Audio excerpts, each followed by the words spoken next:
বাঙালি জাতির স্বপ্নসাৎ যৌক্তিক পরিণতির মাস অগ্নিঝরা মার্চ আজ রবিবার শুরু। বাংলাদেশের সুদীর্ঘ রাজনৈতিক ইতিহাসে শ্রেষ্ঠতম ঘটনা হচ্ছে ১৯৭১ সালের মহান মুক্তিযুদ্ধ। সশস্ত্র স্বাধীনতা সংগ্রামের এই ঐতিহাসিক ঘটনার মধ্য দিয়ে বাঙালি জাতির কয়েক হাজার বছরের সামাজিক রাজনৈতিক স্বপ্নসাৎ পূরণ হয় এ মাসে।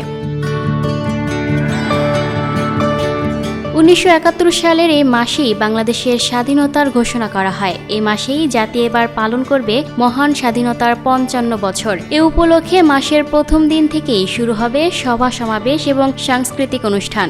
নানা আয়োজনে মুখরিত থাকবে গোটা দেশ। ২৫শে মার্চের কালো রাতে পাকিস্তানিরা বাঙালির কণ্ঠ চিরতরে স্তব্ধ করে দেওয়ার লক্ষ্যে অপারেশন সার্চলাইট নামে বাঙালি নিধনে গণহত্যা শুরু করে।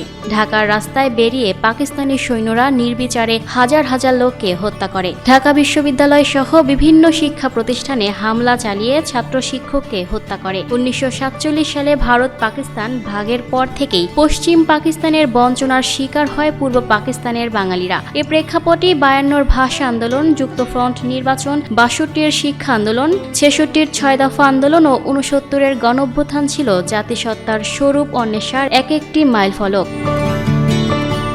Lucky Akter, people voice television, Dhaka.